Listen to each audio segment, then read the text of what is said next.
What do you remember most vividly from that day? How we celebrated. Hood, hood.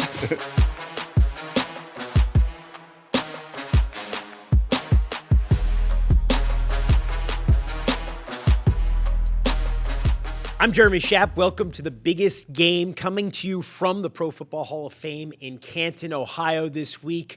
We're speaking to a number of Hall of Famers, the greatest who have ever played the game.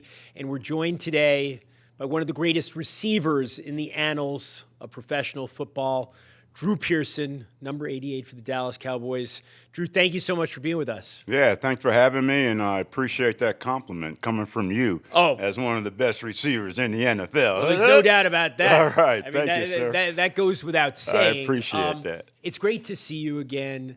You're such a terrific storyteller, keeper of the flame for the game of football, for those Cowboys of the 1970s who helped revolutionize the game, popularize professional football in a way that it hadn't been before. When you think back to that era, the icons such as yourself and Landry and Staubach and the Whites and the Martins and up and down and the Joneses, that lineup, when you think about that team, what comes to mind? Hard work, discipline, and a great coach in Tom Landry bringing all that together and making it work and making you understand how important your role is to the success of the team. And it's all about team success.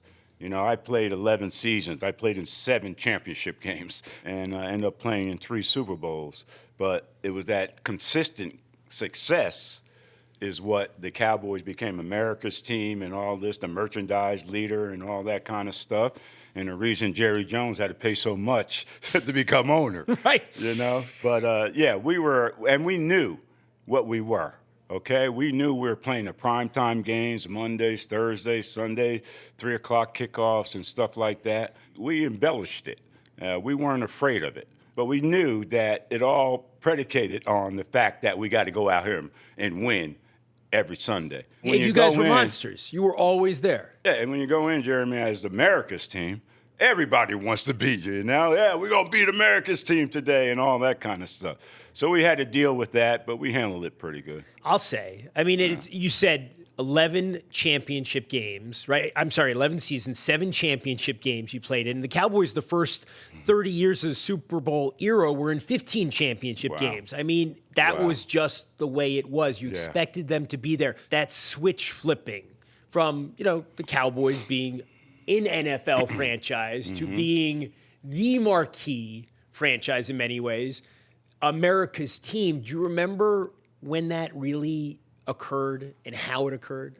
Yeah, I think it was around 79. I think we were having a great season, and NFL Films was filming us through most of the season, and they're the ones that labeled us America's team. You know, we had no say in it as players because... But you did not object. Yeah, but we handled it, okay? But, yeah, NFL Films labeled us that and that moniker, and we embellished it.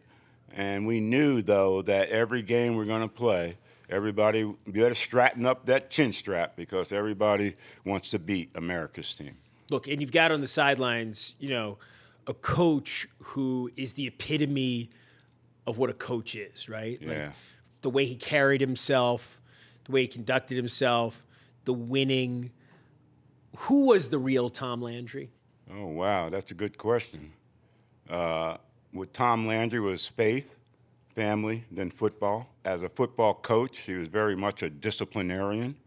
If you did it his way, everything was okay. And you know what? If you did it his way, it was okay because he coached you up to be a good player. You know, I come in as an undrafted free agent, running a 4.6 40, about 165 pounds, but he found a place for me because he saw something in me. He saw the athletic talent, catch a football, and he saw that I can grasp things. One compliment Coach Landry gave me that has stuck with me the rest of my life is that, Drew, you're very coachable. You know, I said, Coach, what does that mean? He said, when I tell you something, I only have to tell you it once. And if you make the mistake, you don't make the same mistake twice. And so that kind of compliment coming from Tom Landry. You know, he taught me how to be a good football player, a Hall of Famer eventually. but he also taught me how to be a man and how to be responsible to my family, to life and growing up and all that kind of stuff. Even when we went to games, Jeremy, you know, we didn't travel with sweats on and stuff like, you know, we wore suit and ties. You know, we didn't carry gym bags. We carried a briefcase. You know, we're going to work, you know, and that's how Coach Landry, but by doing that, he's preparing us for life after football, you know. So when I retired from the game, it was no problem to put a uniform, shirt and tie on to go do an interview or something like that, you know, because you learned how to do that from Coach Landry. So he wasn't just X's and O's, which his strategies with the flex defense and the offense were moving all around and all that up and down stuff. He wasn't just that, but as a man, you know, he was well respected in that locker room. And, you know, you just didn't want to upset him. And of course, you know, when you think about America's team, you think about Captain America as well, Roger Staubach, who, you know, comes out of the Naval Academy, wins the Heisman Trophy in 1963, does his full 5 years before he can even enter the NFL. And at that point, he's in his late 20s. He's a veteran. And in the 70s, he's a dominant NFL quarterback. Mm-hmm. What was it like being his primary target? Well, it was awesome. You know, it meant that he had confidence in me. He trusted me, and to call my number. And, you know, Roger Staubach was pretty much a chip off the old block from Coach Landry. They're pretty much the same guys, faith, family, football, and all that. But once I played my first game as a starter in St. Louis, in Busch Stadium. And the first touchdown I caught was a corner route on Drain Crump. All right? And that was a big deal. But the second touchdown I caught was a post pattern on Roger Worley. All right? Now, that was a real big deal because I didn't know, you know, Hall of Fame. Yeah. He wasn't one then. But I had his football card growing up, you know. Me and my brother. In New Jersey. In Jersey. We used to lay out the cards and all that kind of stuff. And we couldn't pronounce his name. You know, how do you pronounce Raleigh? I don't know. But anyway, in that same game, I came over the middle and made a tough catch where I went up to get the ball and brought it and got knocked down. We got a first down. I think that's when Coach Landry, Staubach, and the rest of the team started having confidence in me. That they knew I would do anything and go anywhere to catch that football. And one of the amazing things, of course, about your story, Drew, Roger Staubach and Danny White weren't the only great quarterbacks that you played with. In high school, your quarterback was a guy who would go on to start 2 Super Bowls. Yeah. Mr. Theismann.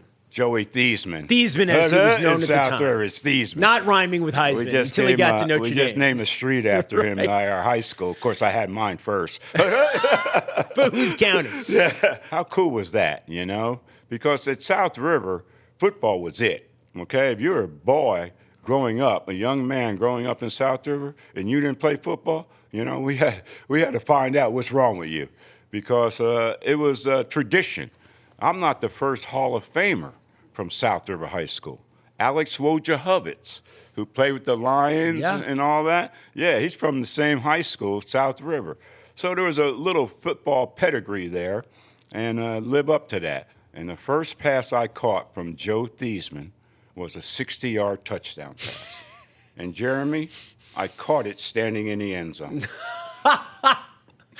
That's pretty good. I just kept running, and he was scrambling, and he threw it on the run, and I'm waiting and waiting. So, you know, were you well covered? I got behind the defense. I would think Let me put it like that. And the reason is because Joey could throw it so far. But Joey was a great baseball player, too. You know, in baseball, we were the double play combination. I played second and he played shortstop. But after Joey left, I moved in at quarterback because, you know, there's nobody there. And I was the best athlete, and I argued and protested it. I did not want to be the quarterback. I wanted to be a wide receiver. I thought that was it for me. And but they talked me into being a quarterback, and it turned out to be great. Because I ended up being an all-state quarterback, ended up breaking all of Joey's records. So how does a kid from Jersey, you know, who's got all this talent, who's great receiver, great quarterback at the high school level at that point, all these gifts, How do you end up going to Tulsa, all the way out to Tulsa, Oklahoma? Yeah, that's a story in itself. Well, we don't have time for all of that. But the reason is because of their baseball program more so than their football. They're struggling going through football and everything, but baseball, a lot of success, going to College World Series every year. And baseball was my favorite sport, you know, and I love baseball more than football. I played more baseball coming through. But anyway, baseball is my favorite sport, and Tulsa had that edge. You wouldn't tell your father-in-law that, Oh, though, no, right? not to his face. He'd get that ball out and start dribbling. So we're supposed to talk about the Super Bowl. There's so many things to talk about with you, though, Drew. So 3 Super Bowls, 1 win. Yes. The 2 losses. Yeah. Oh, I see the ring. Yeah, Yeah. well Good. displayed. Let's talk about first Super Bowl X. And what was that experience like for you? Big time. You don't really know what to expect because you got to go through it. You know, the week before, you know, preparation and all that. Then you go to the Super Bowl city and how, you know, you're adulated and people are just telling you how great you are and all that kind of stuff. So you got to really focus on the game because you can get distracted very easily. But with Coach Landry, you know, curfew at 11 o'clock and stuff like that, he kept us focused.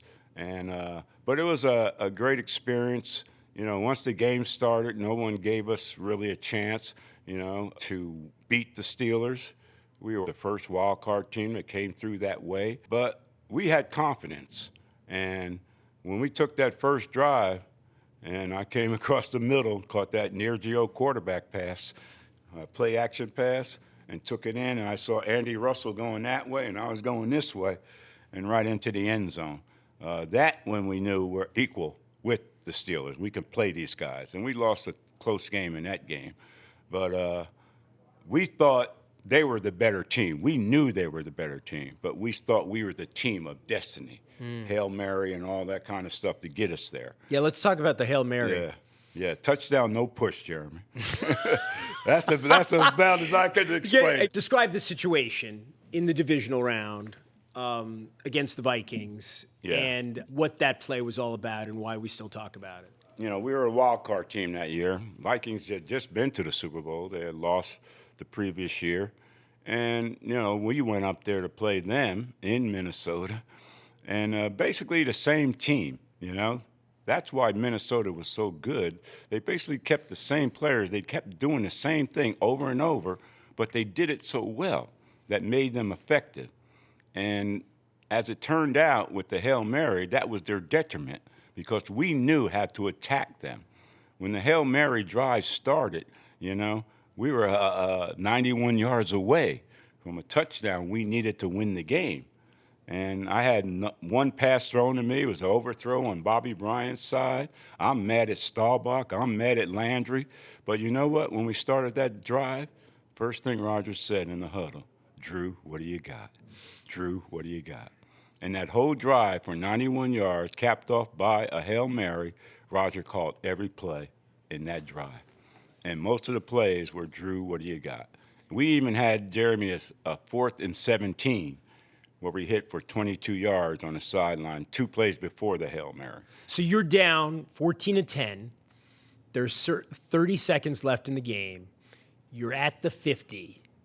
What does Roger say in the huddle? Drew, what do you got? You know? I said, Rod, let's take some shot in the end zone. We had no timeouts. You know, he tried one pass to Preston Pearson. It was incomplete on a swing pass. Preston dropped it because the turf was like a cow pasture we're playing in, and he got stumbled in the turf and dropped the pass. So we get back to the huddle, and Rod says, we got to take some shots. But everything we did in that drive, every pass I caught in that drive was on Nate Wright's side. We knew that even though he played zone defense, when you came in his area, he picked you up man. Bobby Bryant on the other side, same zone defense, but you came in his area, he's a cluer. He ain't watching you. You can do all this juking, and he ain't looking at you. He's looking through you to the quarterback. When he sees the quarterback raised, now he's going to jump the route. But we knew Nate Wright would bite on the counter routes. And on that 4th and 17, Roger said, run this post corner. And the last thing Roger said when we broke the huddle, make sure you get enough for the first down. And you know what, Jeremy? Everybody in that huddle was silent. Nobody said, Billy Joe didn't say, what about me? The late, great Golden Richards said, what about me? I can get open. But they all knew. They had confidence in Roger, first of all, knowing what he's going to call, and confidence in me that I would come through. So 4th and 17, I hit it for 22 yards. And, Jerry, that's the game where I caught the ball. Nate Wright knocked me out of bounds. I went sliding in that snowbank, which was pretty cool because back in Jersey, we're playing slow motion football in the snow and, doing that. But anyway, the security guard came over and kicked me in my ribs. That doesn't seem fair. Yeah. And then and now today, he's the most famous man in Minnesota. Right, exactly. Right. But I didn't feel it because I'm momentum. But we got back to the huddle. Roger says, Drew, what do you got? We were on the 50, as you said. I said, well, I got no breath. I just got that first down. So that's when he threw the swing pass to Preston. He dropped down. We get back to the huddle. And he says, let's take some shots in the end zone. And the first shot we took, he told me to run that turn-in takeoff, this time on Nate Wright. Again on Nate Wright, but the first one was a post corner. This is a turn-in and then takeoff. And Nate was hungry because he was biting on that too. And I felt that and knew when to go deep. And the only other guy Roger told to go out on the play was Golden Richards, to run a good post pattern to hold Paul Krause to that side of the field. Paul Krause, the all-time interception leader and all that kind of stuff, and most of his interceptions were overthrows. So we had to get him out of the picture.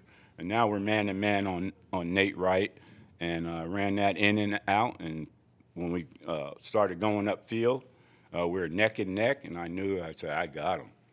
I said, because I knew I had one more gear to kick in to go get that football. Now, Jeremy, I wasn't very fast, but I was fast to the football. I could beat Bob Hayes to the football, okay? That was my quality. And you broke all his records. Yeah. Bob, what a great player. Roger pumped Golden and came back, and when I looked back, I could see that was going to be underthrown. And, Jeremy, we're taught as wide receivers to get inside position on a defensive back, because Nate and I were running neck and neck. To get inside position on a defensive back, you use your outside arm. If you use your inside arm, you turn right into that defensive back. If you use your outside arm, you come around and you turn to the football. Well, Jeremy, when I came around, I hit him. I tried to knock. It wasn't delivered. No. But it was contact. Right. We're playing football. It ain't golf. So I hit him, and he went down. And when I came around, Jeremy, the ball hit my hands. And because I'm an original 88 and never drop a pass, the ball went through my hands and it's sticking between my elbow and my hip. And I looked down and I said, oh, Lord, I'm going to cut the Hail Mary. Let me get in the end zone. So I did a moonwalk from the 5-yard line into Michael Jackson. He came in after that because he started his moonwalk in 79. Right, okay. right. You were the original. But ended up backing into the end zone, and, it was a touchdown. Couldn't believe it. Nate Wright's on the ground. Paul Krause comes over complaining, saying pushed and all that kind of stuff. The stadium went silent, and somebody in the stadium threw a whiskey bottle to hit the official on the sideline, knocked him out, and we had to hold the game up till they dealt with him. But, it was a eerie kind of situation. The last game played in NFL history where both teams were on the same sideline. Let's get to Super Bowl XII. Against the Broncos, okay? So now, it's 2 years removed from the loss to the Steelers, and here we go again. What did that victory mean to you? Championship. We got over the hump, But going into that game, we had a lot of confidence. And the reason is our defense was on. And Craig Morton was the quarterback. Craig Morton used to play for the Cowboys. We knew all about Craig. We knew he couldn't run. He couldn't move. He had these knees that knock-kneed and all that kind of stuff. So we collapsed the pocket on it. Anytime they tried to throw a pass, we were there.